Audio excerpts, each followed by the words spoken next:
大家好。那刚才我下去拿了一个快递，然后外面下雨了，下了小雨。然后呢，这个快递就是这个，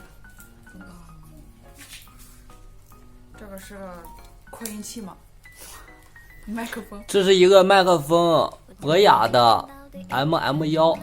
对，最近有那个小伙伴留言说我的那个手机声音太小，然后我在这里说话，我把手机放那里拍，然后我的声音就会很小，所以说没办法，我就买了一个这个麦克风。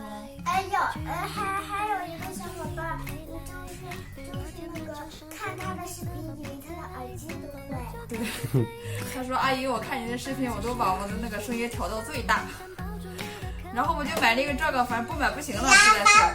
必须买，然后看看里面是怎么样的，让我老公来给你们解释一下，我也不太懂。这是一个博雅的 MM1的一个麦克风，我们现在拆开它来看一下。这一款麦克风是我选了一天才选上的。对，饭都没吃是吧？饭都没吃，我对比了好几家，咱们来看一下。往这整，这是包装啊，然后这个都没用，说明书咱们也不需要。这是一个防风的毛衣。哇，怎么就跟那个水果叫什么红毛丹嘛，是吧？这个很大，这个，然后这个能拿开的，看到没？就是这个东西，就是这个小小的麦克风啊，一会儿给大伙测试一下，看看效果怎么样。那这个是干嘛的？防风的，你出去的时候，就是说外边风大的话，可以用这个。为什么啊？不是接着是个生的。这个是一个防震的。这个就是在家里的时候不用是吧？家里可以不用。这个是连接那个数码相机的，咱们没用，所以说咱们用这个。这个线是连接那个手机的，一会儿插上给我看一下。这还送了一个包，然后这个就可以不用了。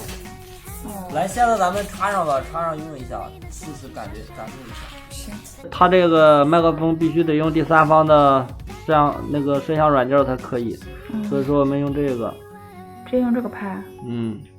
先插上，插到这里就可以了。然后这时候我们点这个拍摄，好了，这时候我们就可以拍摄了。好了，我们现在来测试一下这个麦克风的效果啊，来让妙轩和博远来表演一个节目吧。来唱什么呀？大点声。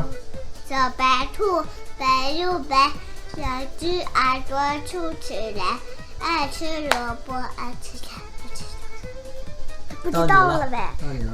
好了。小了白了兔，你白了又了白，亮了知了耳了多了竖了起了来，爱了吃了萝了卜了合了吃了菜，蹦了蹦了跳了跳了真的可了爱。唱完了。好的。好啦，今天的视频就到此结束了，拜拜。